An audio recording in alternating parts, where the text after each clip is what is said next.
Hi, and welcome back to your favorite faceless masked commentator. I cover news and share my personal thoughts. If you like my commentary, like the video and subscribe to the channel. Today we're talking about the rising Nick Shirley and his mission to combat nationwide fraud. Every Democrat governor is absolutely terrified of this man, as they should be. He single-handedly stomped out Tim Walz's political career from one video. Nick has exposed massive amounts of fraud in Minnesota and rightfully suspected Tim Walz's involvement in facilitating it. He now turns his sights to California, where he's already suspected to have hit the mother lode. This even got J.D. Vance and his fraud force's attention. You gotta love Gavin Newsom's response to all this.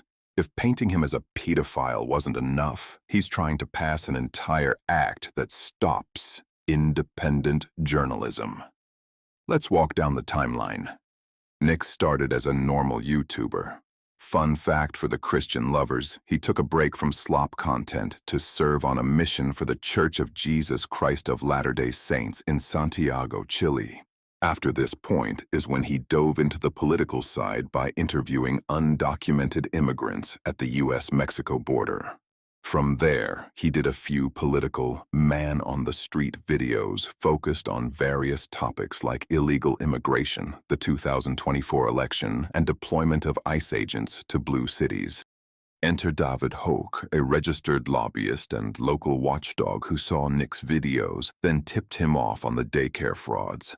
The financial records of these Somali-run daycares were unusually high. To me, the numbers didn't matter more so than what he noticed. He never saw children near any of these daycares. For example, no footprints in the snow during the winter. Upon first read, my initial thoughts were a children criminal ring or something worse. The infamous Leering Center was the straw that broke the camel's back, leading to the viral video that blew up Nick Shirley. Be mindful they also found similar scams at autism centers and healthcare providers. There were two responses: anger and confusion, the normal response, and shady dismissal, the Democrat politician response. The video blew up so big and fast that the Department of Homeland Security, along with the FBI, hopped on it immediately. Keep in mind that they were already investigating the massive Somali scam of feeding our future. The more they found, the worse it got.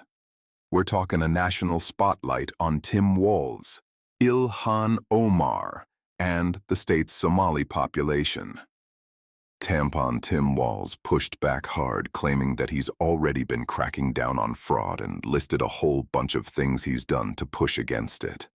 This is where I started caring about numbers. The investigation into fraud was already underway long before Nick's video went viral. In each case, we're talking about a massive controlled fraud ring across the entire state that's already reached $9 billion, and that's just a guesstimate.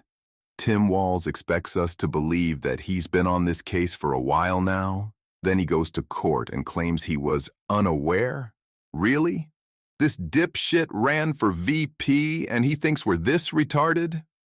Tim Walz also claimed that the video was a hit piece against Somalians and shit. As Nick pointed out, if that was true, then why did you drop out of re-election?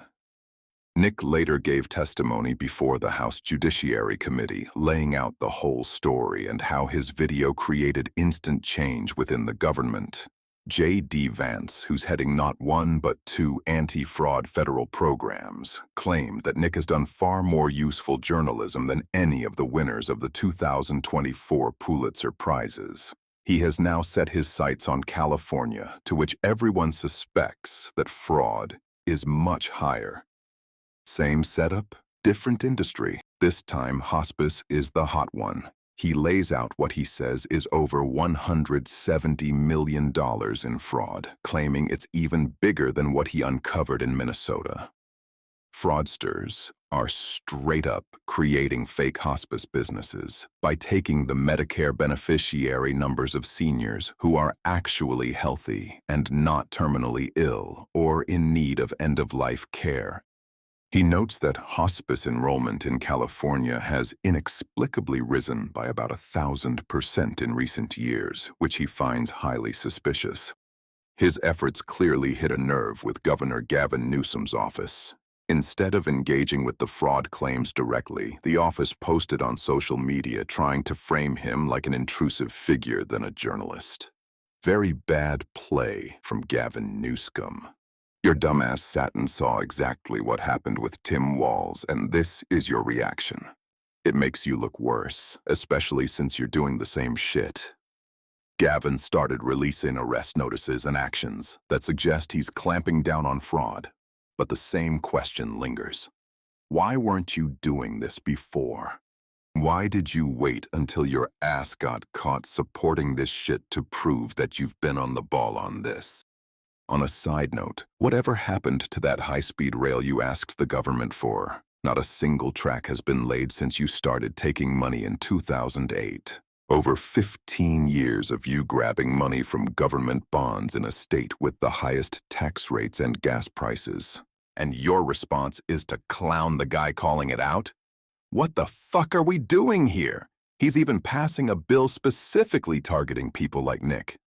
Assembly Bill 2624 is moving through the legislature. It extends California's Safe-at-Home Address Confidentiality Program to immigration support services providers, employees, and volunteers facing threats or harassment, similar to protections for reproductive health providers. Critics, including Representative Carl DeMaio, say it directly targets indie journalists by letting these organizations demand removal of public videos, even those filmed in public spaces showing facilities or operations, and impose misdemeanor penalties up to $10,000 fines and potential imprisonment for publishing footage deemed to harass or dox them. Shirley's viral videos would likely trigger these rules, shielding the facilities from scrutiny and criminalizing citizen-led investigations. The bill advanced out of committee this week. I've already scattered my personal thoughts into the transcript, but more needs to be said. It's one thing to be scammed. It's another to be scammed by retards. This fraud was so blatantly obvious that you need to be gullible as fuck to fall for it. And yet, because judges, governors, and news are paid off and can shut down whistleblowers on a dime, everyone turned a blind eye to stupidly simple fraud. I'm starting to see why the left loves canceling people with different opinions than them. It's a good way to hide behind obvious bullshit. You can't have a single, non-viral YouTuber doing more journalist work than paid news reports. That's a sign of broken trust between the people and news organizations.